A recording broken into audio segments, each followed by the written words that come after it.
this is my Wednesday guitar class. I say guitar class, but I just generally do lots of other stuff as well. I do a lot of music theory, and it's just all about accessing it and understanding music. Really, that's all it's about. That's my whole raison d'etre. That's a posh way of saying why I do it.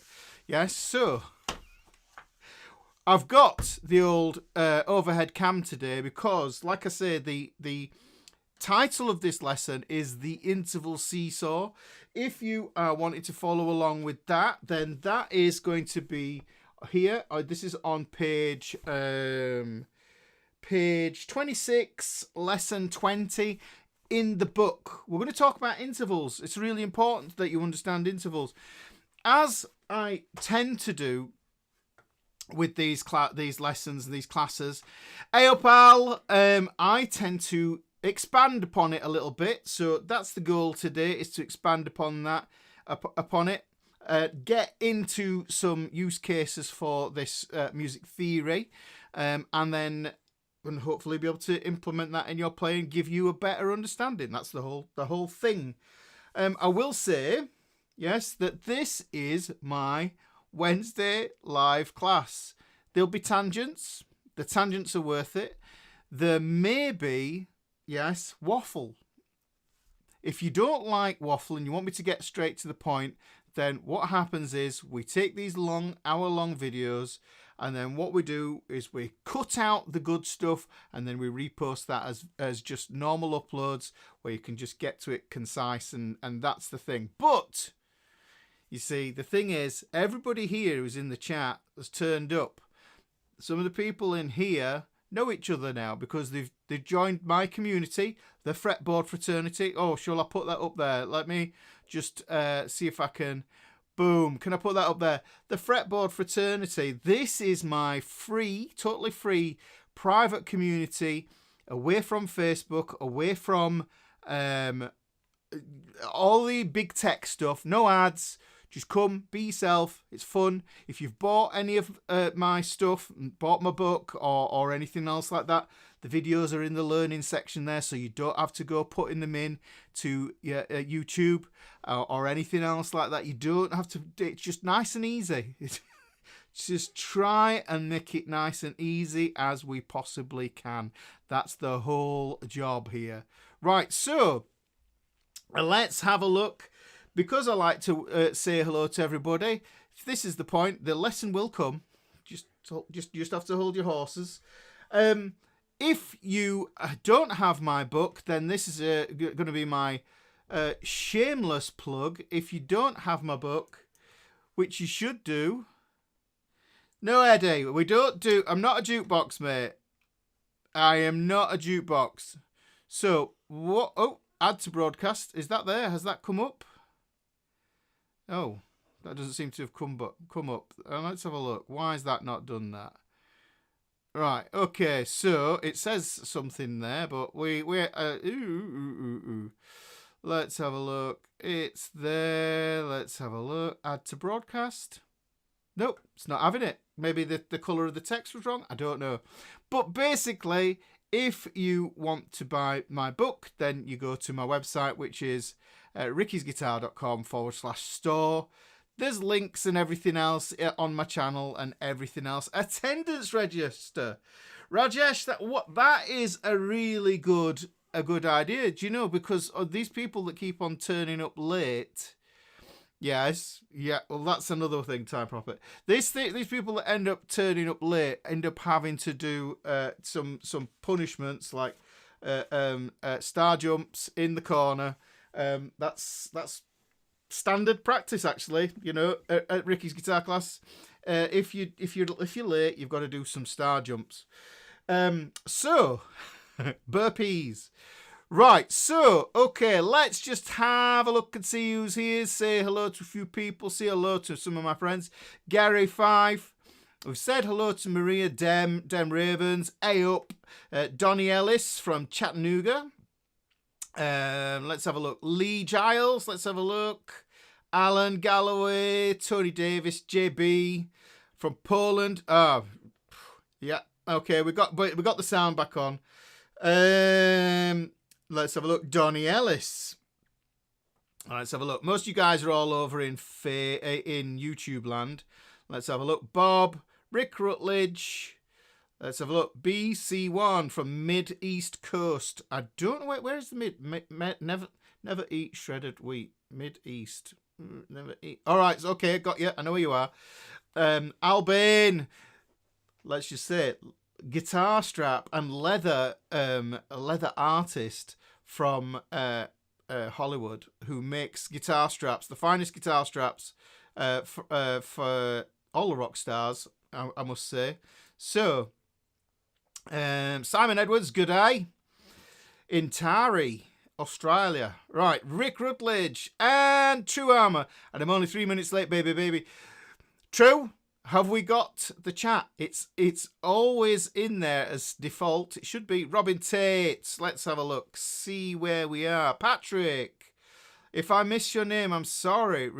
Sandy, Pitbull, like that one. First time joining my stream, welcome. Thank you for taking your time to come and watch us. Freebird maternity. That sounds just so wrong. So let's have a look at this. Freebird. There's certain songs that we don't do because we get them pulled down. We get community strikes on our channels for that, you know. Russell in like Flynn. Welcome, Russell. Thunder Ace, good to see you, my buddy. So Jeff H. Okay, we have got. I think by the looks of it, I'll just put my mouse over there. We're starting to get a full house. People are getting here. Marcel's in here. Yes. And Time Prophet, you use a leather guitar strap. You have exactly 36-inch. Listen, if there's anything to know about guitar straps, yeah, and Al doesn't know about it, it's not worth knowing. Yeah, he is the guy. I've got one behind here. I've keep on meaning to. I did an unboxing video. I haven't finished editing it. It will go up eventually, but you'll be able to see that. Okay, so Telefunken's gonna have to leave early. You always have to leave early. All right, okay. You're still on the mend. Well, that's good. We want to hear. We want to know that you're on the mend there.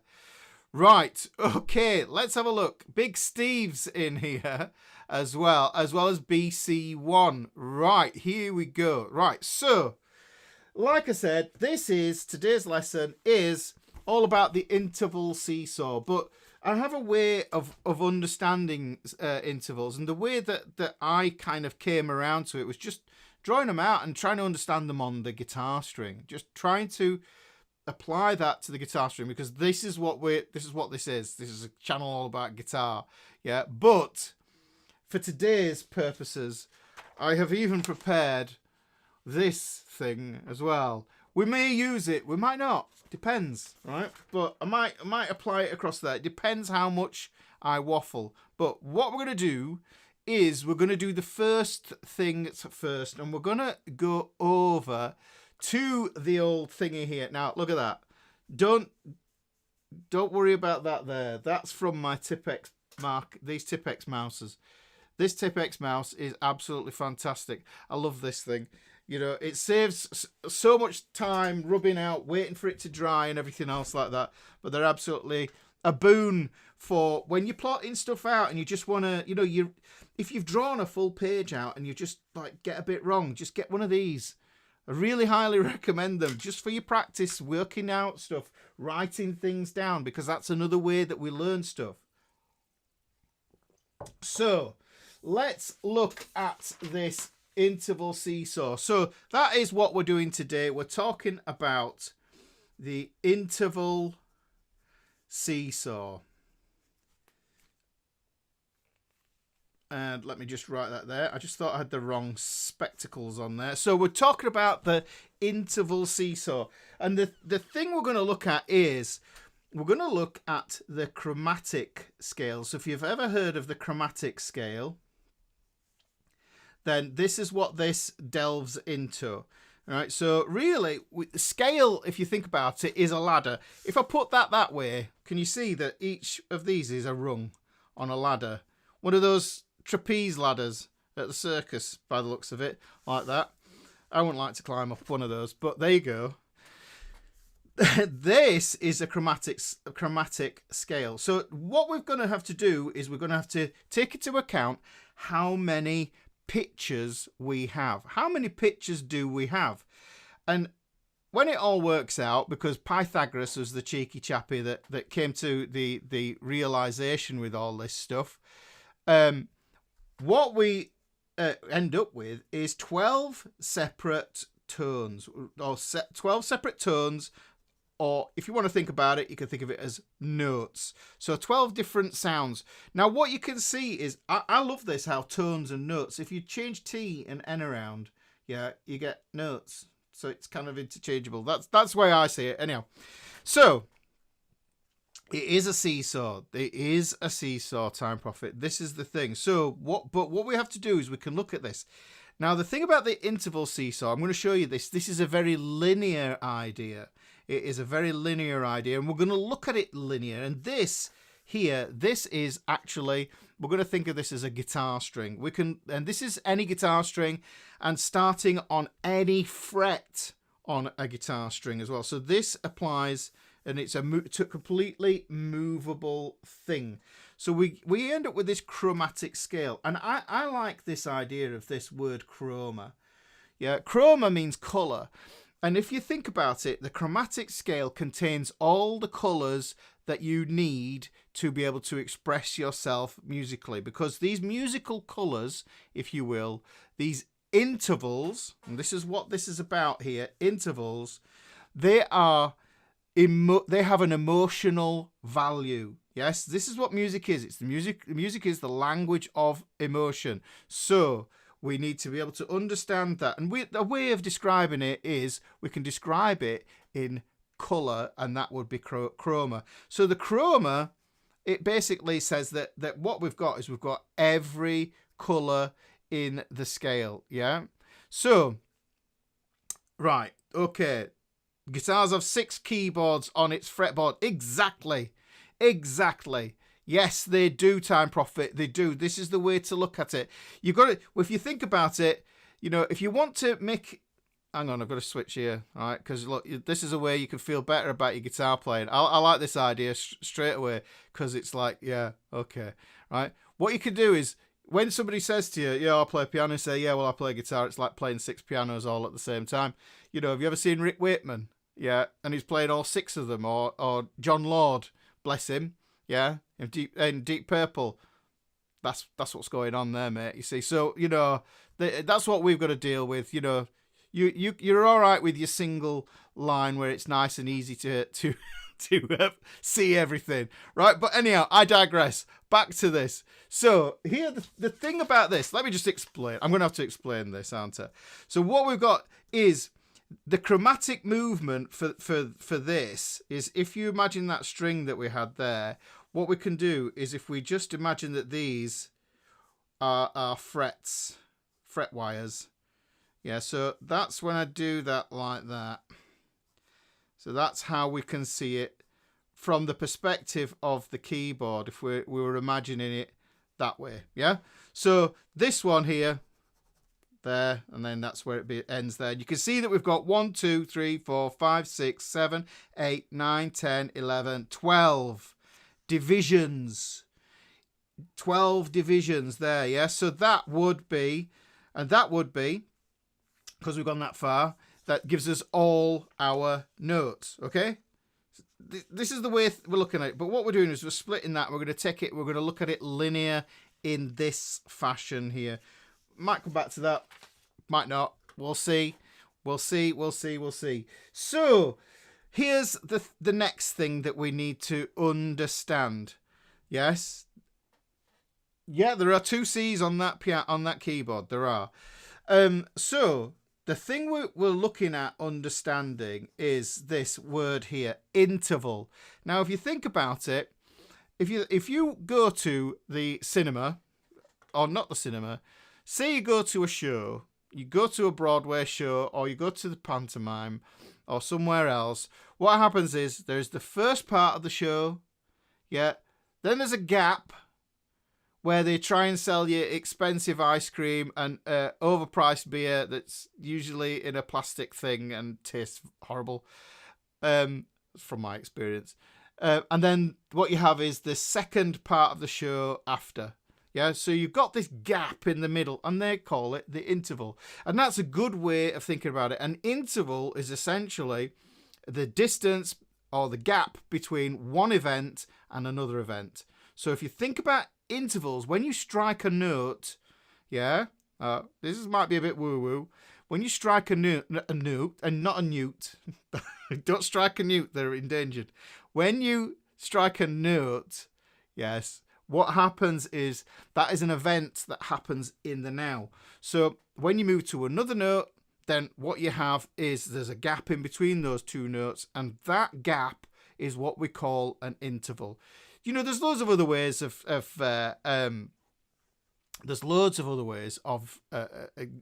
calling these intervals gaps. You know, training. You know, there's like sports and physical activity and all that sort of stuff. Interval training. Yeah. So I think hopefully that makes sense that we know what an interval is. Yes. So go back to this here now. So we've got this way of looking at it. Now, a newt waffle. We don't want a newt waffle. That sounds pretty crunchy and a bit gooey. So what we're going to do here is I'm going to show you this interval thing, and essentially we're just going to go up a string. We're just going to go up a string. First note that we have, and if you think about it, we get is the root note. Now the root note. Yeah, the root note. The newt puns are coming. The root note is the start. If you think of a root, it's a foundation of a tree. So we're going to think of that as the starting point. A root is the starting point that we're going to come from. Now, this is the only time that I'm going to really use the R there.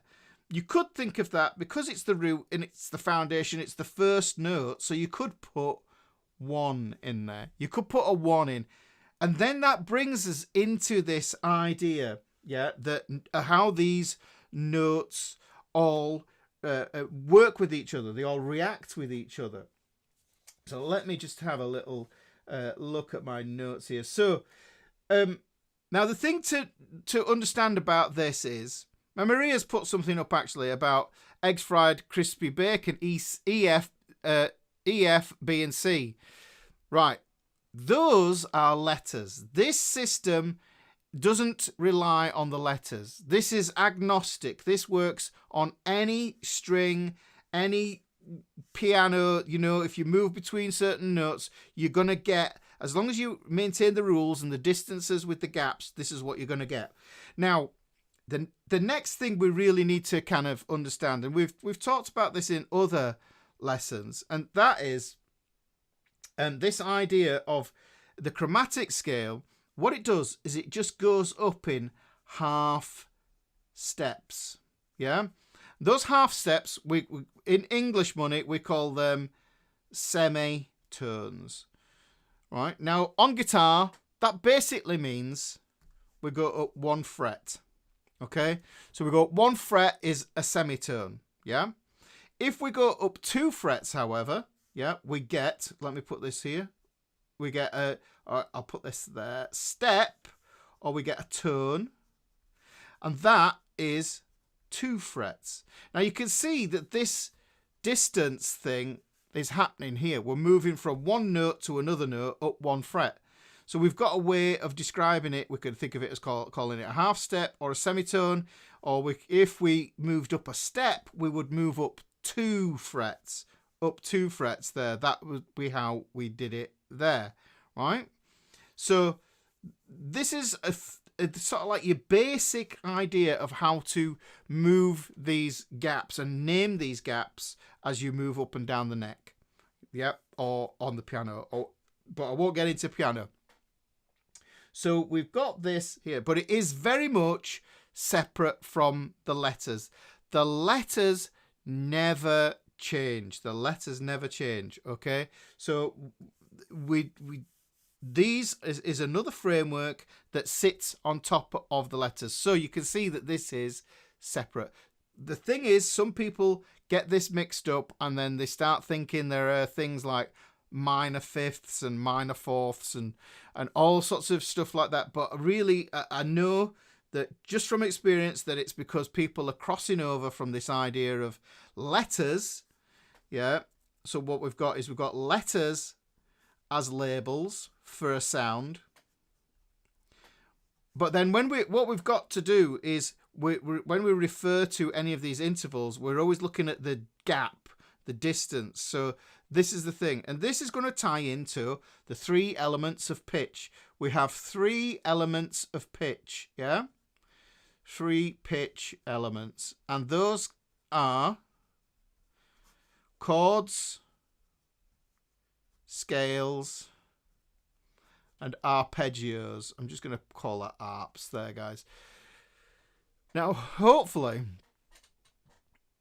you know something. I want you to feel liberated with that idea that when you think about pitch, there are only 3 things: chords, scales, and arpeggios.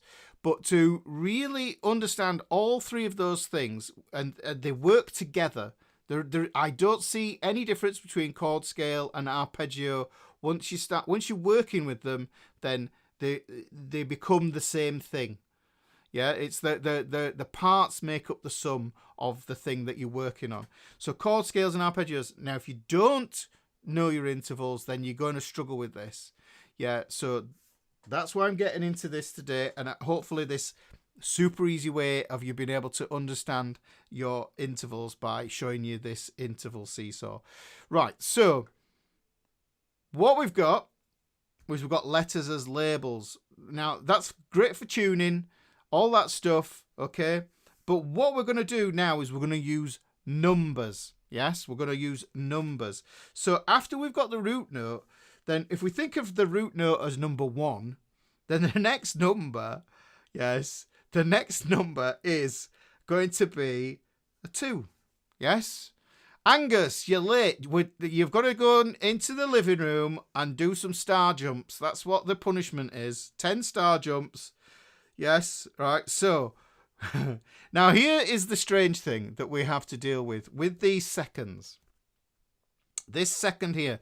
There are 2 of them, right? But this is something that you could see as being confusing, but it's not. It really isn't. It absolutely isn't.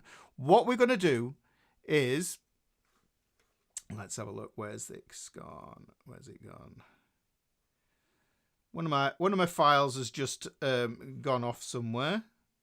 Oh, there it is. So what we're going to do is we're going to look at this idea, and I just want you to get this idea. I talk about this all the time. When it comes to some notes, what happens is we get major and we get minor.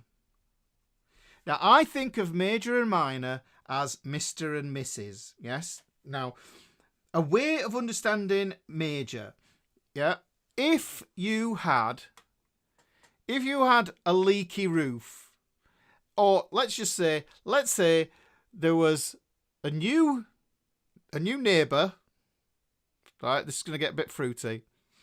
There's a new neighbour, and you had a major crush on that new neighbour, and that's a big thing. You know, we're going to maybe start looking for lawyers and stuff. Like, no, we don't want to go there. Imagine you had a flood, a major flood, okay? The consequences of that flood might mean that you lose a lot of property. You've got to claim on all the insurance and everything else like that. If you had a minor flood, then that would mean that, you know what, you might have to mop up in one of the rooms where the water's come through the door. This is the thing, yeah. So we've got to look at this here, Dr. Adams. We can't get into any of that there. No. Oh, it's getting a bit fruity. I knew it might have been a bad idea to get fruity with that, but let's not go there, guys. Let's not go there. So hopefully you see that major and minor is about the size of this interval. So if it's a major interval, it's going to be bigger. It means it's going to have more half steps in it than a minor interval. Yes, so this is the way we look at it. Right, so on that note, I want you to always think about it from this way. Now, we could, yes, looking at this root note to this note here, this, we could think of it as, this is going to be a minor second. Yeah, that's the minor second there.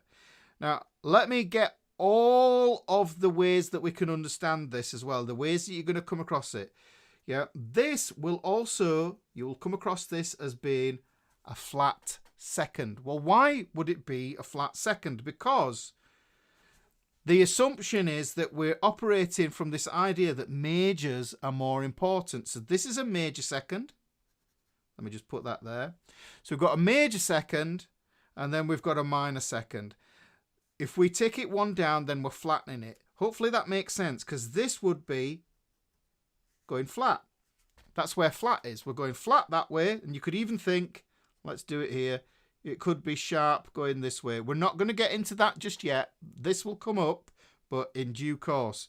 But the thing that struck me when I thought about this was that majors and minors, they're always next door to each other. They're a half step apart. You can see they're a half step apart, and the minor second is always 1 fret less. The flat second is 1 fret less. I just said exactly the same thing, but in a different way of describing it. Okay? So this is what I mean. I look at these as being a pair. That's Mr. and Mrs. seconds. That's what we're going to think. Okay? Right. So next bit we're going to look at, we're just going to go through this one at a time. The next bit is the third. We get the third next, which is... You'll have to excuse me because, you know, it's pretty obvious, isn't it? Really. That 3 comes after 2. Is everybody with me? If you're still with me, just say something in the comments. If you understand that 3 comes after 2, okay? That's cool. Right. Now, this one here is called the minor third. What we can assume then now is if there's a minor third, because we know that minor and major are Mr. and Mrs. Yes. Okay. Okay. So we've got this one here. This is going to mean that we've got another third there. We can assume because there's a minor, there's going to be a major because they go around in pairs. Yes. Okay. Does this make sense? So, Dem, give up. Right, now, remember, we were operating on this idea, the assumption that the third is the most important one. If we want to explain that with this scale degree stuff going on here, so we've got 2 ways of describing it, yeah? Okay?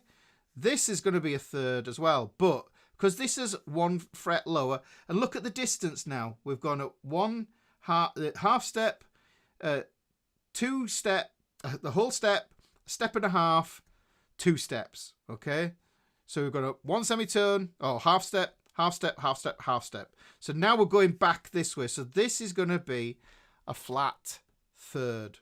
Okay, so that's a flat third. It's kind of easy to see this. Now let's have a vote. Should I do this as a mug? Should I do the interval seesaw as a mug? Would the interval seesaw as a mug be useful? When I finish this one today, I'm hoping to add the compound intervals as well, so that it's absolutely all just there. Yeah. Some people have bought the old the pentatonic mug and the caged mug as well. Yeah, I've got to show you it because now I've mentioned it. It's just a little cheeky thingy here. This is the mug. This is the Pentatonics mug. Yeah, and it's great. Look at that. So it's a Pentatonics mug, and you can imagine drinking your tea out of that and looking at it. But it's got the coolest way of understanding your pentatonic boxes, I think. There. Okay. Right. It's Got that one there. No, there are more mugs. True. Why no black mugs? I don't think they do them through my drop shipper. I think that this is what it is, and I just wanted to get one out. So, but I'll have to see. There are some heat ones as well that when you put your drink in it, they change. But anyhow, I digress. We want to get back to this. Let's get back to the lesson. Oh, hang on, I'm in the wrong page there. I'm looking around hunting for that. Yeah, so there we go. So we've got this here. The cool thing about this mug is you can drink anything from it. You could drink gin and tonic from it. I'm not going to judge. I'm not going to judge you one bit. Yes, so here we go. Right, so what we've got to do is we've got to think about it. Here, I just want to go back to this and show you this idea. So if we were looking at it, we're looking at one string, and with that distance from there to there, that's a minor third. Go up another half step, you've got a major third. But we can explain those in that manner there, okay? Right. Now, we've got to think, what comes after the number 3? Okay? We get number 4. Now, number 4. The fourth is a different proposition. The fourth here is a perfect interval. Now, it's perfect basically because of the harmonic series and because it's an inverted fifth and stuff like that. And also because of the church and religious reasons that the fourth and the fifth and the octave are considered perfect intervals because they are the pleasing sounds, all that sort of stuff relates to Gregorian chant and organum. These are the first notes that were used for you know the monks. You know when you hear those monks singing in the abbey in Latin, perfect fourths, fifths, octaves. Those were the first sort of intervals that got used. So this is why it was called that, because there's a whole backstory to this. Okay, so we've got this perfect fourth. Now this is the thing about this perfect fourth is it sounds perfect. It's just going to be a 4. Yeah, just going to be a 4. Nothing fancy about that one at all. Nothing fancy one bit. Until we get to the compound. Now it will change, but we'll look at that when we hit that one. Now what we can do is we can take that perfect fourth and we can make it sour. We can make it really sour. We can get that perfect fourth and we could put it there. But by raising it up, what we've done is we've done this thing here. We've sharpened it. So we end up with a sharp 4. We end up with this sharp 4. Now, I'm going to come back to this because I just need to fill in this one here. What we get is this fifth here. We get this fifth here, and this is a perfect fifth. No, there's no such thing as a minor fourth. Time Prophet. There's no such thing. Yeah? No such thing as a perfect as a what did you say? Minor fourth. No. Why doesn't the fourth have a flat? Well, the thing is, it's because of the way triads are built. Yeah, if you think about it, if you had a flat fourth, it would just be a major third. Yeah? Now, I'm not saying that there are some special rules for these, but what we're doing is we're just doing these mainstream ideas here so that we can understand chord structures, so we can understand chord scales and arpeggios. We can apply them on the fly. We can think and we can look at the guitar fretboard and we can think, all right, I need a sixth. Where do I find that? What does it sound like? Is that the right note choice to make? Yes, it is, because it has this emotion. So it's all about this stuff. This is your spice rack, guys. You know, have you seen those spice racks? Remember from years ago when... Remember when you used to go around to a friend's house? You go around to... A friend had just moved into a new house, and what you do, you get them a bottle of wine and a spice rack full of spices. Or is that just a British thing? I don't know if that was a British thing. Not sure. But we did it. I had it done for me as well. So there you go. But look, back to this. perfect fourth, right. And this one is the perfect fifth. And this, for me, is where I kind of think, right, okay. And I imagine this sharp four, yeah, we can think of it there as a sharp four, but if we go backwards with this fifth, we can think of this in another way as well. We can think of it as a flat five, okay? We could think of it as a flat five. Now, this is interesting because if we go along here and we go, I'll do it over the top actually. Might have to be a bit. There's a tone. There's a tone. There's a tone. So we've gone up 1 tone, 2 tones, 3 tones. That gives us something called a tritone. Okay? Gives us a tritone. And what happens is that this note here is the most dissonant sound when we compare the sharp 4 or the flat 5 to the root note. When we place them next to each other, then what happens is we get super dissonance. And that dissonance is why they call this the devil's interval. If you've ever heard of the devil's interval, this is what this is about. Now, we don't need to think of it like that really. But this one here, perfect. Now, I just want to build this crazy visual in your head, yeah, because stories, people remember stories. So I use mnemonics, but yeah, what we want to do, yeah, is we want to have this understanding of this little structure in the middle here, yeah, the perfect fourth and the perfect fifth. So this is a really sour sound, yeah, this is an unstable sound, okay. This one, this is a very stable sound. The perfect fourth is a stable sound. So the way I see this is, imagine this, picture this in your mind. This is a slice of bread. This is a slice of bread. But this dissonant thing is slices of lemon. This is a lemon. It's a lemon sandwich. I know that sounds weird, but I had to have some visual representation.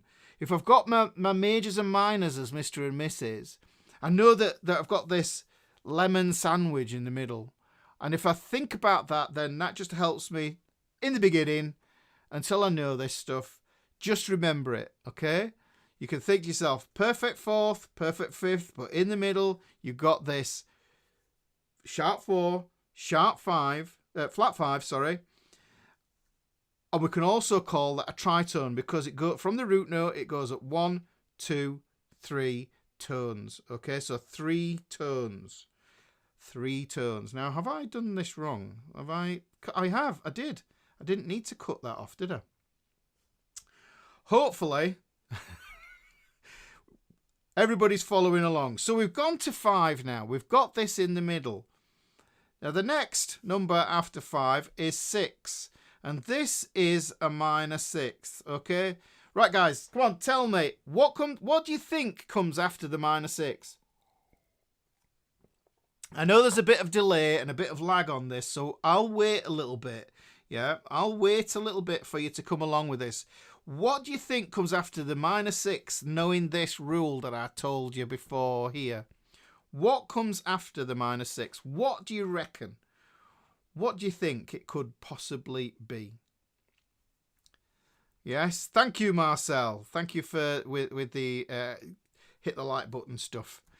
Thank you, much appreciated. Have we got this? No, it's not a major 7.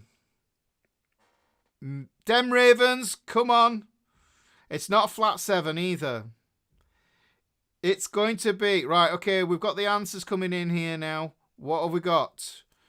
So, no. Right, and let's just look at this. Let's look at this. Let's just see. True Armour said. I don't know why it's not coming up with the text there. True Armour said flat 7. Time Prophet said major 7, but no, it's coming in here. Sharp 7. Major 6. Minor 7. No. No, no, no, no, no. I'll reiterate again then, guys. Okay? Think about your majors and your minors. Yeah? What do they do? If there's a minor, there's a major. It's Mr. and Mrs. They travel around in a pair. They're married. They're married forever. They're married forever. Okay? So we've got to think about it from that perspective. Right? If there's a minor 6, there's a major 6. Okay? There's always, can't be a minor without a major. Can't be a major without a minor. So look, I'm going to put this in here. Major 6. Okay, so we've got this major 6 here. Right, now here's the thing. I'm going to write it underneath here as well because, you know, this is an interesting way to see it expressed in this way. Yeah, minor and major. But here's how we can explain it from this scale degree perspective of understanding the formulas for scales, okay? For understanding formulas for scales. And I'll show you this in a moment. So this is minor, so this is going to be a flat 6. It's nice and easy. Yeah? Okay, so major 6, go back 1 half step, 1 fret, if you will. You get the pair. Look, they're both on top of Mr. and Mrs. on top of the wedding cake. That's where they're at. That's what they're doing. That's where they live. But flat 6. Notice, minor 7. Minor 2nd. Flat 2nd. Minor 3rd. Flat 3rd. Minor 6. Flat 6th. Notice the pattern. Can you see it? Okay, can you see that? Now, we've got that. We've got major and minor there. There is no room in this relationship for another party, right? It's just 2. It's one of those. It's not a polygamous marriage, this one, okay? We're okay with this. We don't have to add anything else in. So that means there's no polygamy going on in there. Then what we've got is we've got a 7 coming next. Makes sense, doesn't it? 1, 2, 3, 4, 5, 6, 7. Now this one, minor 7. What do we know here? What do we know here? Minor 7. The funny thing, Time Prophet, is that it's all about relationships. It's all about relationships between one thing and another thing. So, do they have triplets? Well, that's another level. You're talking about time there. Yeah, so you're talking about the rhythmic division there. So, triplets, yeah, there's an interesting concept that you could go there. So, this one is flat 7. So what we've got, Time Prophet, yes, we've got another 7. We've got a major 7. And this 7 here is going to give us this 7 here. Remember, minor, so this is going to be classed as flat. Yes, minor 7 needs its major. Yes, Vicky, you are 100% correct. We get there, and then after 7, what we get is sleepy. No, I mean, we get... I'm going to put octave there, which is really the root. So you can see we've gone all the way up the root there. Now let me just show you something else. I just want to tie back into something here. If I go from this root here, and I go back down a tone, or a step, and I go down here a step, and then I go down here a step, I end up with another tritone. Look at that. Look at it. Now, this is the thing. This tritone business, this is where I see the fulcrum of this idea that this, guys, this is the seesaw bit. Oop. And this is the pivot. So it splits in half like that.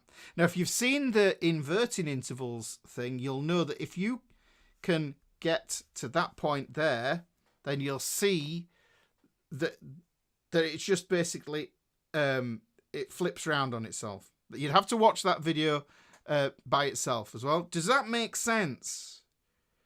Okay, so what we've got is we've got this business here. Now, okay, let's look at some ways that we can understand this stuff. Let's look at the major scale. All right, so I'm going to do a major scale, and I'm going to express the major scale. We can express the major scale in the original way that I looked at it. The original way of dividing it up, which was steps and half steps. So we can look at a major scale, and we can explain the structure of a major scale as we can get step. I've forgotten how to do this now. I'll tell you what I'm going to do. I'm going to do it as ones. One step. That's what it is. Step, step, half step, step, step, step, half step. Okay? Bit of a brain fart there. Okay? So, you've been told that the chromatic scale isn't really a scale. Well, if you can climb up it one note at a time, it's a scale. So, you know what I mean? So, here we go. Steve Whittaker's said it correctly there. The fulcrum. This is the fulcrum. Yeah. So, you have this harmonic fulcrum, if you want to think about it. Or melodic fulcrum. Okay? So, that's what we've got there. That fulcrum there. The major scale, that's one way of explaining it.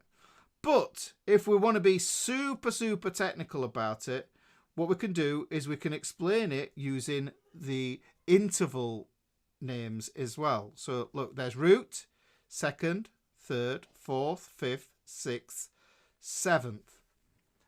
That's the formula for the major scale. That's the most important formula to remember, because if we want to take this scale, what we can do is we take this idea here and then we modify it to make the formulas for other scales. Minor scale. Right, let's look at the minor scale. And we're just going to write root, second, third, fourth, fifth, sixth, seventh, because there's 7 notes in a diatonic scale. Cyril's actually done something there. Yeah, whole, whole, whole, whole, whole, whole, whole, half, whole, whole, whole, half. Yes? Sound like I'm yodeling there, but there you go. Right, so if we want to take the minor scale, what we do is we modify a major scale to find the formula for this. So we go root, okay, that's good. Major second, but what we want to do is we want a minor third, because that turns the scale minor. So we take that third there, we flatten it. So if we flatten it, then we apply that there. So you can see root, second, flat third. It's got a normal perfect fourth, got a normal perfect fifth. Yes? Okay, are you with me? Then what happens is, right, we've got a flat 6. We don't have a major 6. We have a flat 6. And then we have a flat 7. So this tells you exactly how this all works out going, in the scale formula. Okay? Yes, Dr. Adams, I have loads of different ways of thinking about this. So the thing is, there's always more one way to come at it. There's more than one way to skin a cat, as they say. And look, and you can see the difference in this. Let me just do this as well, actually. What I'm going to do is I'm going to do the Dorian mode. Right? The Dorian mode is a minor mode. Root, second, third, fourth, fifth, sixth, seventh. That's what you need to do. Okay? And now what you need to understand is it's a minor mode. Right? So let's put that flat third in. It's got a flat 7, but it's got a major 6th. So we don't need to put anything on that there to flatten this, okay? Does that make sense? So you can see the minor scale, it's got a flat 3, flat 6, flat 7, but the Dorian scale has got a flat 3 and a flat 7. There's no alteration on the 6th. We don't skin cats, no, we don't. Hopefully this makes sense. We can do that with the major scale. If we take major scale, let me do Lydian, yeah? And this way, you carry these formulas around in your head, and these are just recipes. Let's look at the major scale again, and then change this into Lydian, and you'll see how easy it is to turn it into Lydian. All we do is, instead of playing a perfect fourth, we raise it to a sharp 4. And if you remember, I did a lesson. I did a long live workshop. Okay. I did a live workshop talking about how everything is the same thing, about synonyms, how we understand things as synonyms. Yes? Okay? If you understand these formulas, then you can start to apply these to your chords. So surely only Dorian if you play it over a certain sequence of chords. Dorian, it's Dorian because it's the parent scale of chord 2 in the major. Yes? Does that make sense? It's the parent scale of chord 2. You can get an Dr. Adams, you can get a kind of a Dorian in part of the pentatonic scales. Yes. Kind of. Yeah. Yeah, kind of. Right, okay. So, does that make sense? We've got this way of using it. We can do that there. And actually, if you have... if you have the book... I didn't know that. Santa. Ho, ho, ho, ho, ho. If you have the book... And I thought it was just a good idea to include that in this. If you have the book, what we've got is we've got common scale formulas and common chord formulas. So if you're looking at this business here and you're thinking to yourself, what the heck will this... I wonder if this will zoom. Ooh, look, I'm being clever here. There, you see, you want to know what Phrygian is. You want to know what Phrygian dominant is. It's probably going to be blurred, is that? Yeah, but look. Yeah, so what I can do is I can just reliably look at these and I can think of them and where they are. Now, when it comes to guitar, there's a cool way to divide this up. We think of the root notes. So you think of the root note and the root note. This is how you apply it. The root note and the root note, which is the octave, as bookends. It's up to you what you put in the middle of the books. Yeah, it's a bookshelf, bookend, put what you want in the middle. And that is your scales. You put your scales in there. Now, if you think about it, root note going up an octave, then we need a way to understand that on the guitar. So I suggest that you look up my caged octaves videos. If you know the caged octaves, then what you can do is you realize there are 5 octave shapes derived from the cage chords. This one in the book, then it's in the back. It's right in the back. It's not even a lesson. I put some extra stuff in there as well. Yeah, the caged octaves can help us to see this stuff, and it becomes super easy then for you to be able to work out what intervals are next to the ones you already know. Who knows the thing that I go on about called 5R3? If you know 5R3, then those, I think of those as being landmarks. You know, they are north stars to help you to find the other intervals that belong around them.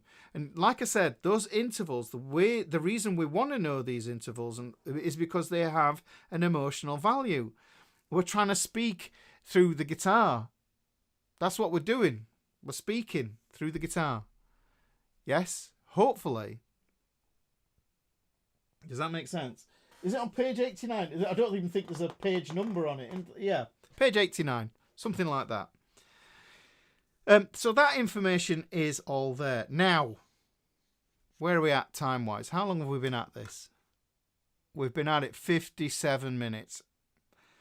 I think that it is probably a good idea to just demonstrate this, and I'll finish up on this. I don't think I'm going to have time to get into I'm not going to have time, I don't think, to get into compound intervals. Hey, Dr. Ron is in the house as well. Okay, I hope you're feeling better, sir. Right, what we're going to do is I'm going to show you that this is a cheeky way, if I can find my pick. This is a cheeky way of looking at this from an arpeggio perspective. We could look at this as being a scale idea as well. So let me just take this up the string. So if I go the major scale, I'm going to go the major scale up this neck here. That, I'm going to assume, that open E there is my root note. I don't even need to know the names of the notes. Yeah, because what I'm doing is I'm thinking in intervals. If I need to think of notes, I just flip, think about the note. Okay? So, got an E. Go up a whole step. That's my second. Right? If I want the flat second, it's there. That's going to be a minor second. Major second, minor second. Because they're in pairs. Mr. and Mrs. Yes? So there's the seconds. Flat third. Third. Yeah? Major third, minor third. So let me look at that. I'm going to use that for this little arpeggio. Let's do a little arpeggio with this. Let's use this major arpeggio idea here. That's the major third. Yeah. Perfect fourth. This is the tritone. Look, if you go up a tone, 3 tones. Can you hear the devil's interval? Black Sabbath springs to mind. There's the tritone. Now, here's a curious thing. Let me just show you this. If I go up tone, tone, tone again, up another tritone, I'm at the 12th fret. I'm at double dots, where the fretboard all begins again. Look.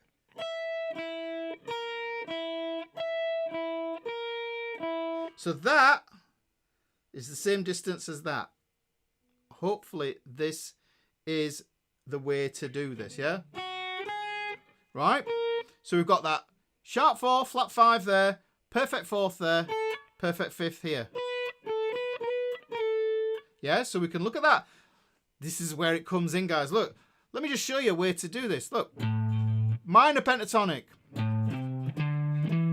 4th, 5th, flat 5. I slide from the flat 5.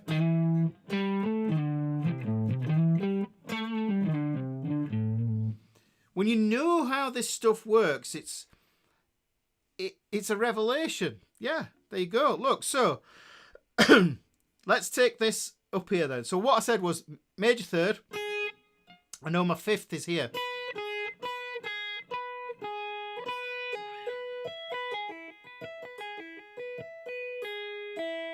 So there's the root, major third, 5th, root again.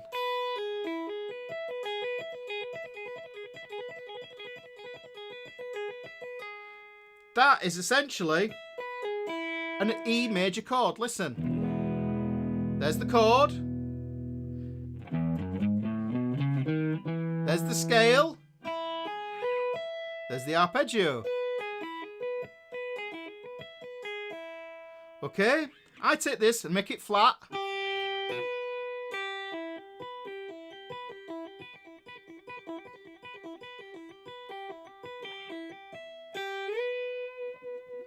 Okay, that was a minor arpeggio. Okay, so there's lots of different ways we can actually apply this, and that was just on one string, and it doesn't matter where I start as well. Funnily enough, I was using this open string. If that isn't my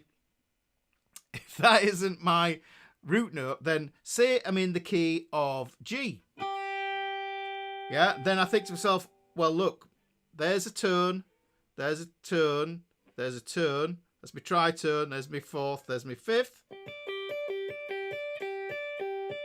There's a root and a 5th. Now that, just 2 notes. There's my flat third.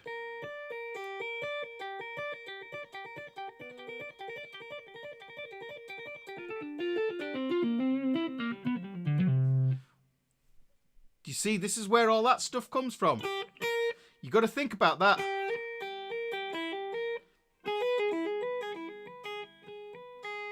Yeah? So that's a just looking at it from a string, a single string. Yeah? Without getting too complicated in thinking caged arpeggios or this, that, or the other, you can see it on one string. You can run up the scale. Let me play the major scale. I'm going to play the major scale in E going up the string. So I've got root, 2nd, 3rd, 4th, 5th, 6th, 7th, back to root again. You know this as do, re, mi, yeah? Yeah, do, re, mi. Now watch. You're still getting do, re, mi, but we're starting on an A. You can do that. Now what you can do is you can do the same thing with the minor scale that I showed you before. Remember, and I'll just quickly give you a little run through of what that looked like. The minor scale went root, second, flat third, fourth, fifth, flat six, flat seven. Okay? So let's do this. So we're going to go root, second, which is a whole step, flat third. Remember, major thirds here, flat thirds just below because Mr. and Mrs. next door to each other. There's the minor scale.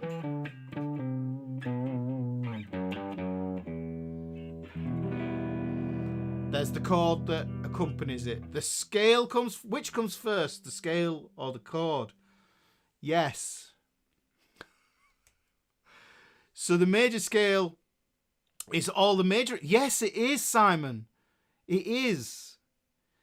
And they're called major because they're a big deal. They're a big deal. And I don't know. I read something once that it was derived as well because back in the day, Pythagoras, yeah, all that stuff. Pythagoras wasn't just looking at music. He was trying to understand, you know, how to turn lead into gold and all that sort of stuff. He was like, you know, he was on a major mission. He was a bit of a bonkers one, actually. He was a bit crazy, killed people and all sorts. So we don't want to model our lifestyle on that Pythagoras. We just take the good bits, I think. Okay, so hopefully, you know, that makes sense how you can visualize this. So the interval seesaw exists on every string. So what you can do this as your homework. Yeah, you can do this as your homework. You go, okay, root, flat second, minor second. All right, there's going to be a major second. Yeah, and you can quiz yourself. Pythagoras, yeah, I call him the triangles dude, but you know, he was a bit more than that. You know, there was a whole cult around him. From minor to major during the song. Yeah, that's probably a modulation, a modal modulation, a borrowed chord or something like that. It's a lot easier than you think. Yes. Time profit. Right, guys, I think, you know, I think I've probably hit you up with enough of this. Now, if you've got this and you understand it, then what I'd say that you need to do is after this lesson with this, I've lost the page now. After really getting your head around this idea with this, let me find it on the, where's the page? I can't even find it. Is the chord connection lesson. There's another lesson a couple of pages after this. And then you'll start to see how these notes all live next door to each other. This is it. Lesson 23, page 29. If you watch that, there's the interval seesaw at the top to help you. Yeah, to show you how this applies to your chords. Yeah? Wait, what's the arpeggios for it? The modes are named after the Greeks. They were clever dudes. They're just labels. Don't put any importance on the names of modes. Yeah? They're just labels. Everything is a label. Look, you know, what we do is we look at things, we go, what's that? It's a pen. What's that? It's a pick. What's that? It's a Tipex mouse. Now, if you don't know what a Tipex mouse is, I've just told you what it is, then you're going to struggle to label it and think what it is and use it and then think to yourself, well, what context is it? Why does it even matter? Why is it relevant? But if I tell you that that's really relevant because, you know, if you want to rub out your mistakes really quickly, you know, then you can do that, you know? What's that? Yeah, it's a pencil. I want you to think about the friction in thinking and identifying that and labeling it. That's the key. That's the key to everything, guys. That's what you're feeling when you're practicing, when you're looking at stuff and you're trying to understand these things. Yeah, I can hold. I'm trying to think of something here that you might not understand what it is. You know, that's an odd thing. Right. That. You might look at that. What's that, guys? What is it? What is it? Hang on. I'll turn it that way. Now, some of you might start thinking, all right, I recognise this. And then when I do this, turn it over there. There's another clue. Okay. Do you see? So this is for putting, it's a tool for putting vinyl lettering on stuff. Now you know what it is. You see the value of it. But when you first look at it, you go, I have no idea what it is. Doesn't make any sense. This is what it is. Labels. Everything has a label. Everything has a label. Yeah, it's plastic. Yeah, you can identify. There's loads of different ways of identifying it, but this one, yeah, this is easy. This is super easy because we've all been clutching these and mashing them into paper all of our lives. Okay, so this is what I'm saying. It's like, but if you've no context and you don't know what it is, then you're gonna go, I ain't got a clue, Ricky. I ain't got a clue. Yeah, you could use it as a grouting tool, Angus. Yeah, actually, that's a good idea, is that? But no, the days of me doing any tiling are long gone. So, guys, that's the next lesson there. Or what I'll say is, yes, I'll drop the usual links. If you don't have the book, yeah, the link thing doesn't seem to be wanting to display the link in the correct colour. Let's have a look. Let's try one more time. Should we try one more time? If you haven't got the book, then grab the book. I'll show you here. If you go to... there's a few ways to get the book. It will make sense if I show you. So here's my website. You can see there, rickysguitar.com/store. I'll put links in the video after for if you want to watch this video again and never delete them. So it's just there. Right after the lessons. Yes, Dr. Adams, straight away. Even if it's 5 minutes. Okay? Please do a vid on arpeggios. I like that idea. I'm collecting... True, are you in the fretboard fraternity? If you're in the fretboard fraternity, put me a reminder in there. Okay? But let me just show you. Yeah, we've got the spiral bound version of the book, which is the one that I've just been holding up. It's music stand friendly. I like that one there. The paperback version is the cheapest version if you want to get that off Amazon. But if you want the ebook version, if you get that, then that means if you get that straight away, what will happen is you'll find that here. If you go to the fretboard fraternity, boom, which is the community. Simon Edwards there telling everyone he's Australian. Yeah, if you join the fretboard fraternity, which is free, and you want to just join and you want to buy this, then you come up to the learning tab here and you'll see that the book is there. This one will already be open there for you. Yeah, but if you want to buy the book and support my work here, then what you'll find is you go to there, you open that up, and what happens, all the videos are all in one spot. There's a link there. You click on that link to download the book as a PDF. It shows you all the different ways to do that. But all the lessons, I feel like a market stall trader. all the lessons are here. You don't have to go hunting around YouTube for them. They're all in here. They're all here. You no need to go looking and hunting. So it's all in there, guys. I had to do that there, the little there, because I know some of you guys want to get hold of the book. Depends how patient you are. If you want to get it, a physical copy, then Lulu for spiral bound, and then Amazon for the paperback, but then you can have the ebook as well. So let's just answer some more questions. So let's have a look. Thanks, Wrigley. You have to digest this for a while and try and see it in my play. It definitely helps. That's the critical part of this, is putting it into your playing. You've got to do it. Otherwise, it's just knowing things for the sake of knowing things. You know, we're not here for that. We want to play music at the end of the day. So you click the links at the side and nothing comes up. The Fretboard Fraternity. Are you sure you put that?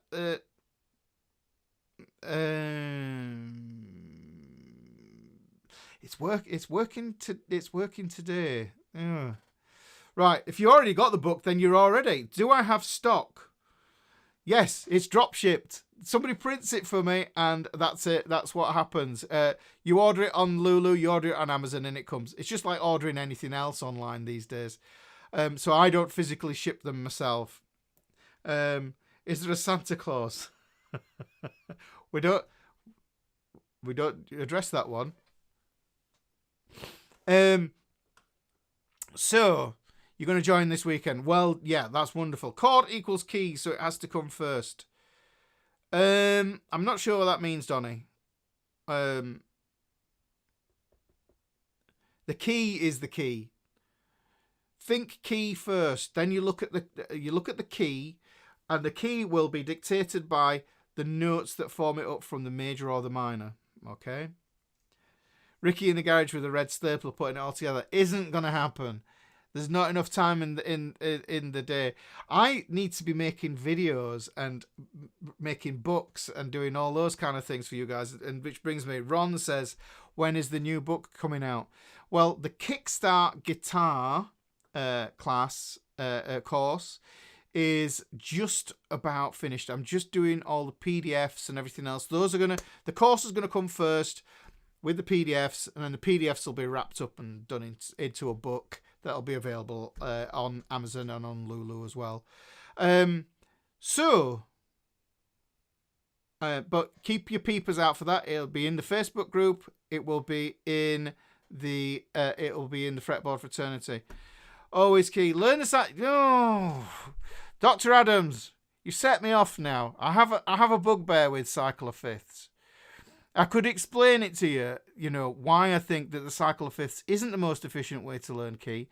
I think the most efficient way to learn key is just to learn your key signatures. And the way you learn your key signatures is, it's a lesson in the book. It's a lesson on the channel. Yeah, and then apply the grid to it for guitar.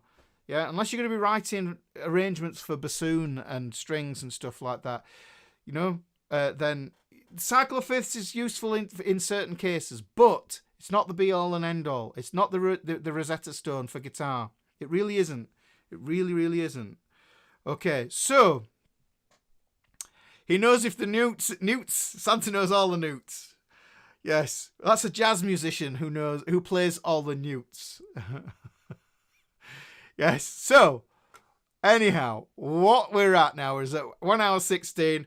I am starting to get into proper waffle territory, and I don't want to take up any more of your time, guys. Thank you very much for rocking up to this class today. Has the presentation been better? I'm using my new prompter here, which means I can look at the camera and look here, and it just feels a little bit more natural instead of like that all the time. It's not good.